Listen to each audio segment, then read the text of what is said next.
In 2020, like many of you, I sat around too much, didn't go out and exercise enough, was locked down at various stages, and I put on weight. I made an existing blood sugar problem even worse than it already was. Some of you out there will have become type 2 diabetic for the first time. So, as we're still locked down in 2021, I've decided to use my time more productively and go on the Newcastle diet, a very low calorie diet of 600 to 800 calories a day, which usually has the effect of reversing type 2 diabetes. So in this video, I'm going to show you how it works, exactly what I do, and 5 things you must know about how you should follow the Newcastle diet.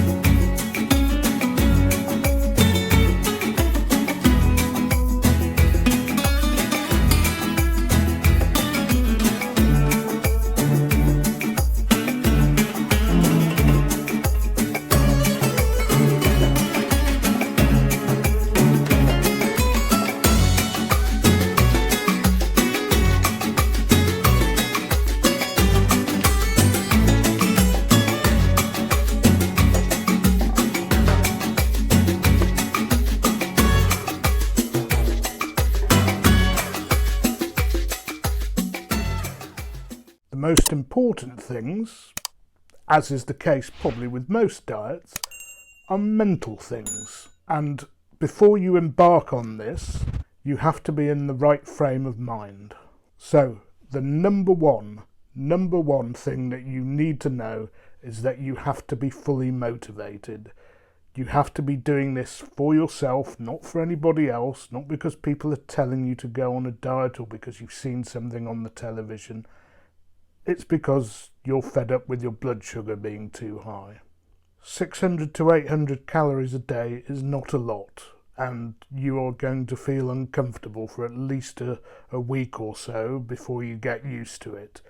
And it's not going to be easy. That's why you must be fully motivated. This you're going to do for 8 to 12 weeks until you've lost 15% at least of your body weight. So you've got to be in and committed for the whole course. Otherwise, you'll have deprived yourself.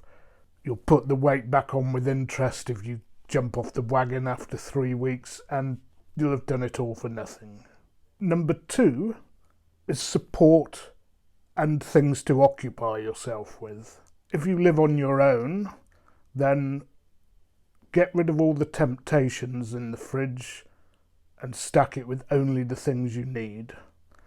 And if you're with other people, you need their support. What you don't want is them saying, oh, let's go out and grab a takeaway from here, or when the lockdown ends, let's go to the pub or go to the chip shop or sit in a restaurant or something, because you'll fall off the wagon easily. So if you have a friend who's doing this, or a relative, it's your responsibility not to offer that temptation.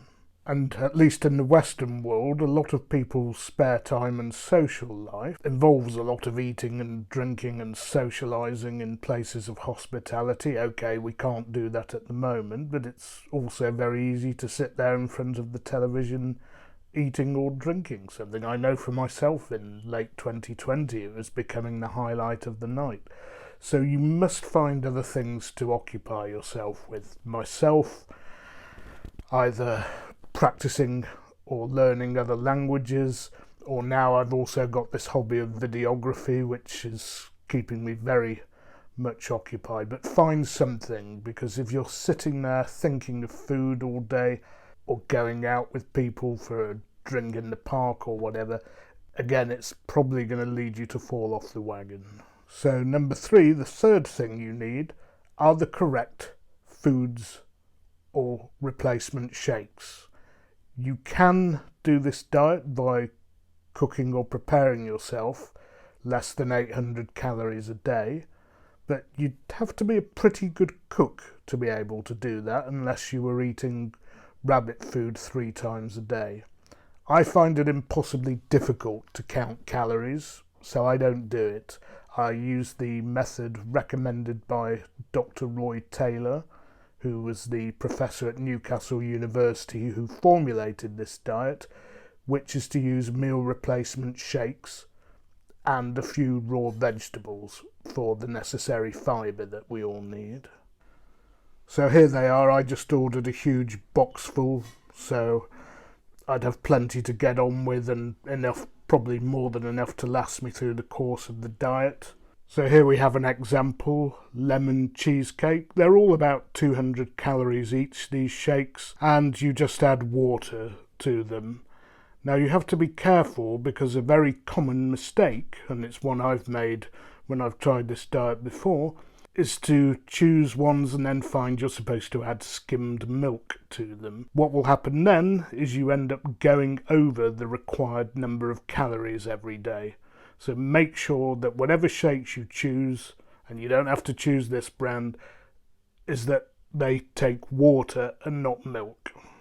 Now, the Dietary company do have savoury meal replacements as well if the sugar content is getting to you, but even then some of them have a little bit of sweetness to them. I don't find them that appetizing. The soups are not too bad, but I just stick with the shakes. I don't like the sweetness of the shakes either, but I put my head down and get on with it. Now the other 100 to 200 calories, it's never as much as 200 for me because I do like tea and coffee, particularly espresso, so they're only 6 calories a shot, but if you have a few of those a day, you've got to cut down slightly on the vegetables. So the other 150 or however many calories I have come from vegetables. I like this little gem lettuce, but whatever you like, you like. They must be vegetables that grow above the ground, leafy greens, tomatoes, onions, peppers, not root vegetables, because they're too starchy and too sugary. You've also got to be careful about dressings as well. No oil allowed at all. So I just have a bit of vinegar, and I really like this Middle Eastern herb. You can have whatever herbs you like, but this really spruces up salads. And sometimes to make it spicy, a few jalapenos. But there are loads of things you can do with salads. You know what you like more than I do. This is what I like. Again, if you're a good cook, you could make your own vegetable dishes. I tried that myself and tried to do a stir fry, but couldn't do it without oil, and I ended up using too much oil, so they're slammed away in the freezer for the post-shake phase. Now, another thing to note here is that there will be times, particularly in the first 2 weeks, where you feel incredibly hungry. You've had your shake, you don't know what to do, and other than filling yourself with water, you have to make sure what you don't do is fall off the wagon and grab a piece of bread, have a sandwich or something else that you're not supposed to have. So have a little low-calorie cheat that you can indulge in. Well, if you go over 800 calories on any given day, it's not the end of the world as long as it's not massively over 800. You can always have a little less on another day. But what I do in times of desperation, I have cans of consommé.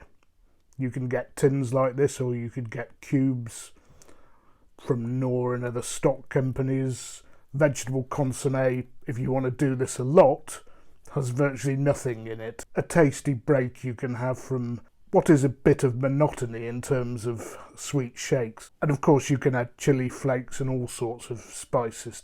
And this, for example, if you can see on the back of the tin, 392 grams, 7 calories per 100 grams, so a tasty treat for 28 calories.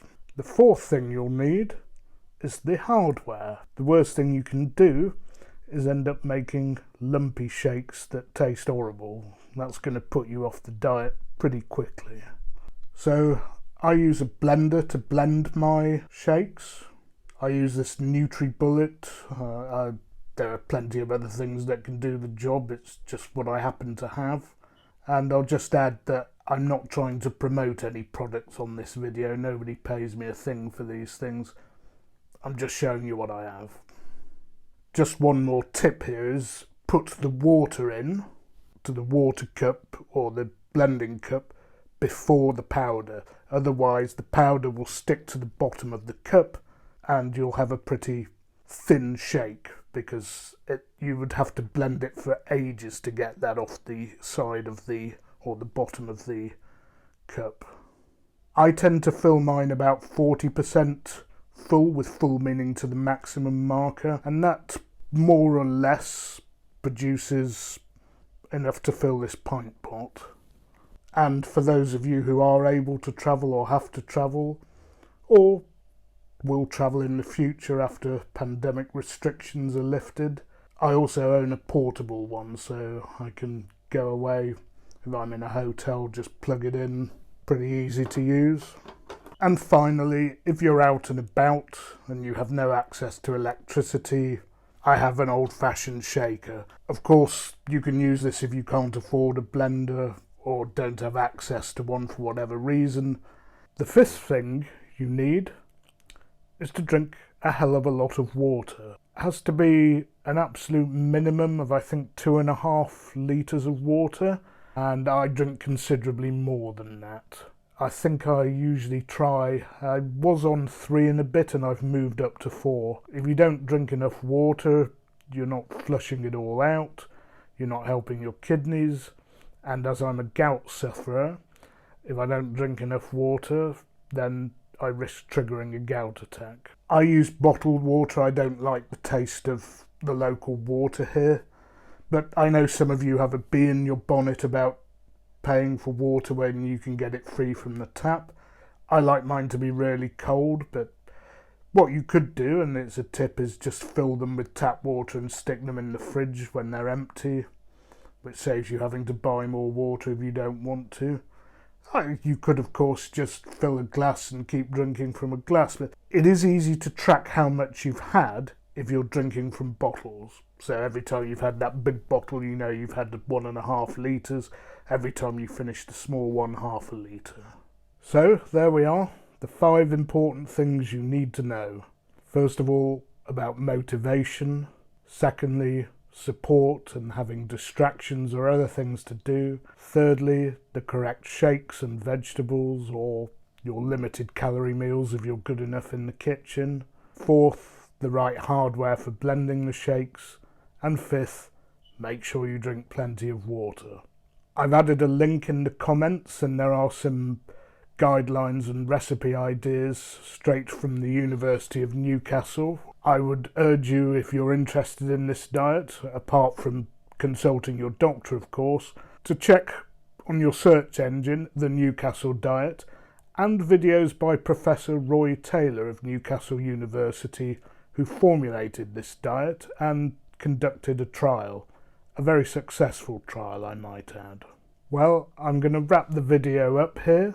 Please remember to support the channel and help it grow by liking, sharing and subscribing.